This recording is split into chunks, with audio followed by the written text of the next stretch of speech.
ഒരു കുടുംബത്തിൻ്റെ ഏക അത്താണി അത് വെറുതെ പറയുന്നതല്ല, മറിച്ച് ഒരു കുടുംബത്തിൻ്റെ ഏറ്റവും വലിയ അവസ്ഥയെക്കുറിച്ച് വെളിപ്പെടുത്തുന്നതാണ്. A single bread to the family എന്ന് ഇംഗ്ലീഷുകാർ പണ്ട് മുതലേ പറയുന്നത് ഒരു കുടുംബത്തിൻ്റെ ഏറ്റവും വലിയ അവസ്ഥയാണ് ചൂണ്ടിക്കാണിക്കുന്നത്. അത്തരത്തിൽ എല്ലാവർക്കും വളരെയധികം വേദന പുലർത്തുന്നൊരു വാർത്ത തൊടുപുഴയിൽ നിന്ന് പുറത്തു വരുന്നു.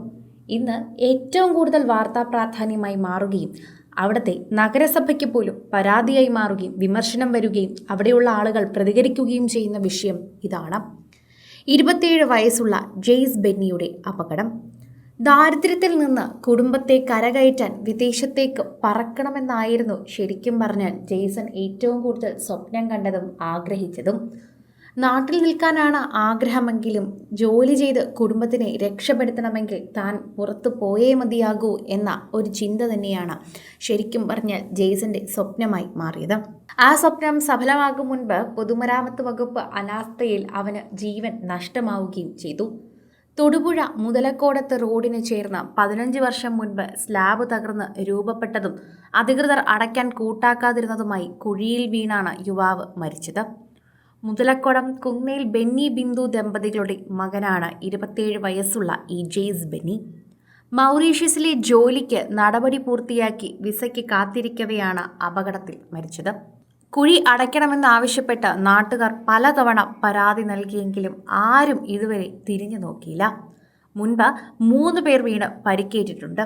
കുഴി അടയ്ക്കാതെ കൂട്ടാക്കാതെ ഒരു ജീവൻ പൊലിയാൻ വേണ്ടിയുള്ള ഒരു കാത്തിരിപ്പായിരുന്നു അവർ നടത്തിയത്. ശരിക്കും പറഞ്ഞാൽ ഇപ്പോൾ ആ കുടുംബത്തിൻ്റെ ഏക അത്താണിയാണ് നഷ്ടപ്പെട്ടത്.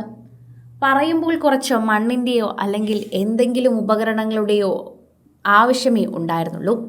അങ്ങനെ ഒരു ചെറുപ്പക്കാരൻ വീണ് മരിക്കില്ലായിരുന്നു. അവൻ ഒരുപാട് ആഗ്രഹങ്ങളുമായി പേറിയ സ്വപ്നമുള്ള ഒരു മനുഷ്യനായിരുന്നു. അവൻ്റെ കുടുംബത്തിനെ കരകയറ്റണമെന്ന അതിയായ ആഗ്രഹം മാത്രമാണ് അവൻ്റെ മുന്നിലുണ്ടായിരുന്നത്. അങ്ങനൊരു ചെറുപ്പക്കാരനെ തന്നെ ഈ കുഴി മരണത്തിലേക്ക് കൊണ്ടുപോയി എന്നത് വളരെയധികം വിഷമിപ്പിക്കുന്ന ഒന്നായി മാറുന്നുണ്ട്. തിങ്കളാഴ്ച രാത്രി 10:30 അപകടം സംഭവിച്ചത്. വളവിൽ നിയന്ത്രണം വിട്ട ബൈക്ക് സ്ലാബില്ലാത്ത കനാലിലേക്ക് മറിയുകയായിരുന്നു. ബൈക്കിനൊപ്പം ജെയ്സും കുഴിയിലേക്ക് വീണു. ശബ്ദം കേട്ട് നാട്ടുകാർ ഓടിയെത്തി. ഉടൻ മുതൽക്കോടം ആശുപത്രിയിൽ എത്തിച്ചു. പക്ഷേ എന്തൊക്കെ ചെയ്തിട്ടും രക്ഷിക്കാനായില്ല. അപകടക്കുഴി വ്യാപാരികൾ അവരുടെ ചിലവിൽ മൂടാൻ തയ്യാറെങ്കിലും സമ്മതിച്ചില്ല എന്നാണ് പറയുന്നത്. നീയായിരുന്നു അവരുടെ ഏക പ്രതീക്ഷ ജെയ്സേ. നിർധന കുടുംബത്തിൻ്റെ ഏക പ്രതീക്ഷയാണ് മുതലക്കോടം മാവിൻ ചുവട്ടിലുണ്ടായ അപകടത്തിൽ പൊലിഞ്ഞത്. മൂലമറ്റം കോളേജിൽ ഡിഗ്രി പഠനത്തിന് ശേഷം എറണാകുളത്തെ ഹോട്ടൽ മാനേജ്മെൻറ്റ് ബിരുദം കൂടിയെടുത്ത ജെയ്സ് ബെന്നി മൊറീഷ്യസിലേക്ക് പോകാനുള്ള എല്ലാ നടപടികളും പൂർത്തീകരിച്ചതിൻ്റെ സ്വപ്നത്തിൽ തന്നെയായിരുന്നു എന്ന് വേണം പറയാൻ. മൂവാറ്റുപുഴ സ്വകാര്യ സ്ഥാപനത്തിൽ ജോലിക്കാരനാണ് ജെയ്സന്റെ പിതാവ് ബെന്നി. അമ്മ ബിന്ദു മുതലടക്കം സ്കൂൾ ബസ്സിലെ ആയയാണ്. സഹോദരി അന്ന റോസ് വിവാഹിതയാണ്. ബെന്നിയുടെ പിതാവ് വർഗീസും അമ്മ അന്നക്കുട്ടിയും ഇവരോടൊപ്പമാണ് കഴിയുന്നത്. അന്നക്കുട്ടിക്ക് പക്ഷാഘാതം വന്ന് 3 വർഷമായി ഒരു വശം തളർന്നു കിടപ്പിലാണ്. ചെറിയൊരു വീട് മാത്രമാണ് ആകെയുള്ളത്.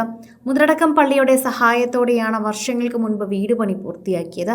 ജെയ്സന് വിദേശ ജോലി ലഭിച്ച് മെച്ചപ്പെട്ട ജീവിതം ഉണ്ടാകുമെന്ന് പ്രതീക്ഷിച്ചു കഴിയുന്നതിനിടെ അത്യാഹിതം സംഭവിക്കുകയായിരുന്നു. സിനിമ, ഫാഷൻ, ലൈഫ് സ്റ്റൈൽ വാർത്തകൾക്കായി മലയാളി ലൈഫ് സബ്സ്ക്രൈബ് ചെയ്യൂ. ലേറ്റസ്റ്റ് അപ്ഡേറ്റ്സിനായി ബെൽ ബട്ടണും അമർത്തുക.